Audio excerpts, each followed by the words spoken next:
ئێرە تەکیە و مەرقەدی شێخ عەبدولعەزیزê Geylaniye li Akrê.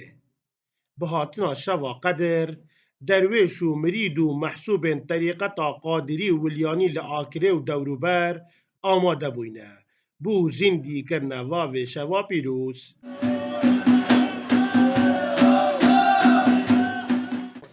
ڕێو ڕسمەکان لێرانە لە خزمەت جەناوی بابە شێخ کە فتارەکە لێرە دەکردێتەوە پاش نێژی مەغرب هەموو لێرە شیو کرابوو نانیان خواردەوانی لێرە حازربوون بە خۆت جەنابەت لێرە بووی و پاشەنجێ کە نێژی عیشا کرا تەراویحەکە دەکرێتن لە پاش تەراویح مەولود دەخیندرێتەوە لە پاش مەولود خوێندنەوەکە زیکرێک دەکرێتن لە پاشی زیکرەکە ئەجە ئەوانەی ڕێیان نێزیک بیت و پیان بکرێت و حەزیان لێبێت سەلات الضوحا دەکرێتن عەفوان سەلات اللەیل دەکرێت قیام اللەیل و سەلات و تەسابیحش جاروێ دەکرێتن شەوەکە بە عیبادەت و بە زکر و بە نوێژ بە و تشتانە بەڕێوە دەبن ئی هەیەش تاک تاکە لە خۆی حەزی لێبێت قورئان دەخوێنیتن.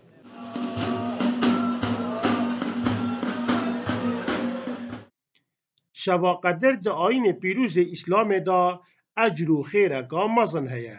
Çونکه di vê şeva pîroz de bû cara êkê Qur'ana pîroz bi xweştîvî hatiye xwar û xêra wê jî li hember hezar meha ye.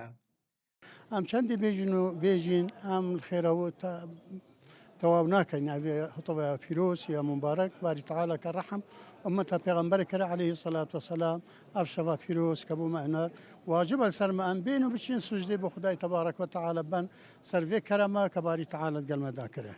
هەلبەت ئەو کەسێ یەت بژین دەروێش بیتن ئیجۆ خۆسەتەن دەروێشێ یەتەکی و قۆدریل ئۆکرێ بیت جێوۆزیەک و گەلەکەی گەل کەسێکی دیکە یعنی جێوۆزەکە چییە ئەو ڕوحیەن یەگرێدۆی ئەلگەل بۆری تەعاڵا یعنی جدۆیۆوی ئەلگەل کەسێکی دیە عۆدی ئەو هەموو جۆرێ بوو هەموو جۆرێ یعنی ئەمینە و دلێویە ڤەکریە هەموو جۆرێ لێبوردی و لۆلی هەی ئەڤ ئێکل وۆن جێوۆزیە و تشتێ خڕۆ خوشترێ لێرە یعنی گەلک دعۆ گەلک زکر گەلک عیبۆدەت لێرە تێتەکردن هەتۆس پێدێ هەر مەغرب هەتۆس پێدێ.